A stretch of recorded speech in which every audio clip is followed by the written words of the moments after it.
I spent a night in this 5-star hotel, then spent the next night in this 3-star hotel. The goal was to find out, is a 5-star hotel actually worth the money you're paying for it? Both places had Wi-Fi, a swimming pool, buffet breakfast, a couch in the room, and secure parking. So, is it actually worth paying about 4 times the amount to spend your safari in a 5-star hotel as compared to a 3-star hotel?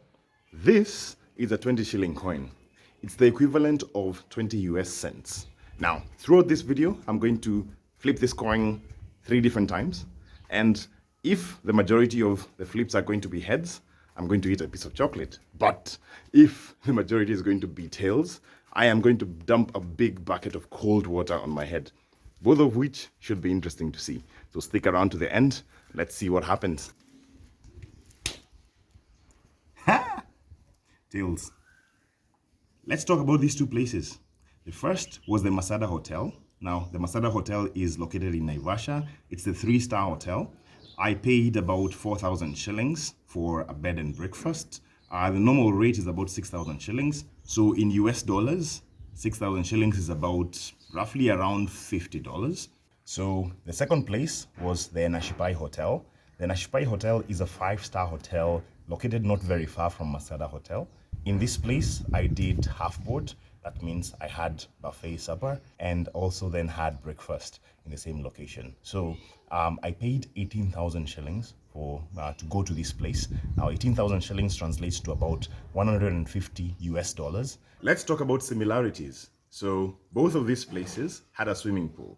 Now, the swimming pool in the Enashipai was a lot better, in my opinion. It seemed like the kind of pool that I'd want to swim in, while the swimming pool at the Masada was there. I didn't really feel like I would want to swim in that pool.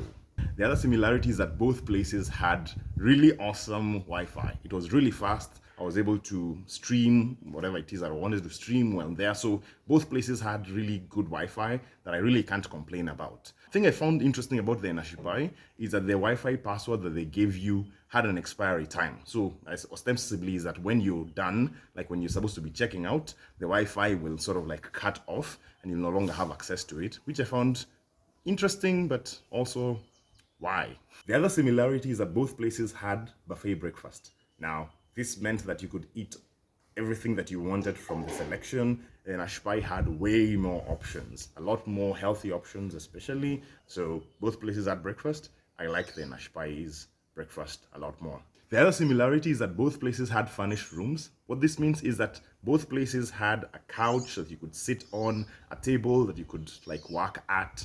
Both places, though the Enashipai's one was a lot better ambience even at the table. But at the Masada, it's just a table and a couch that you can sit on. Both places also had a TV, which I did not use. I'm not a really big TV person. Both of the rooms were really spacious.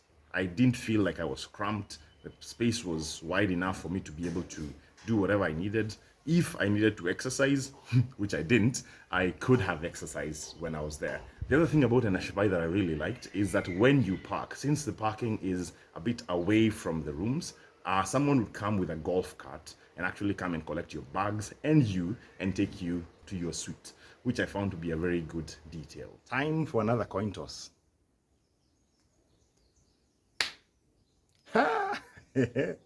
Tails.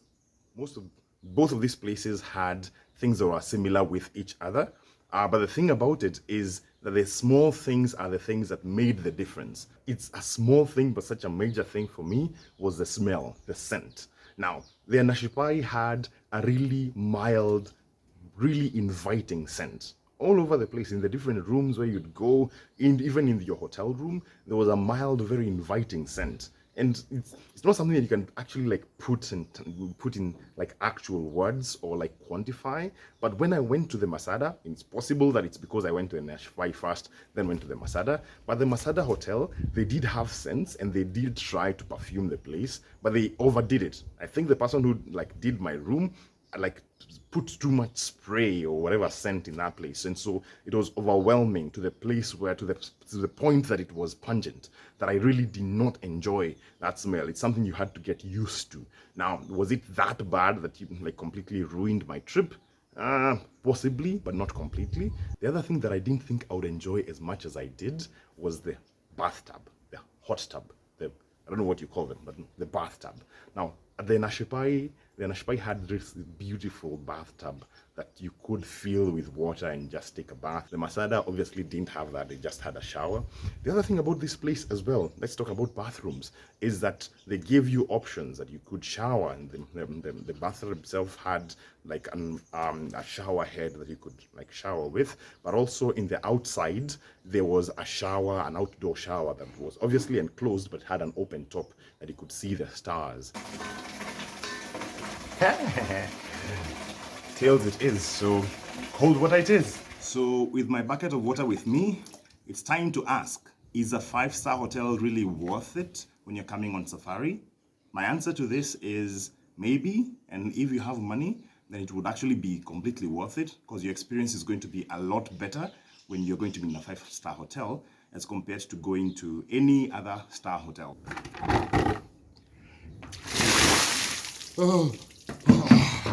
Watch this next video that talks about the best African safaris for beginners.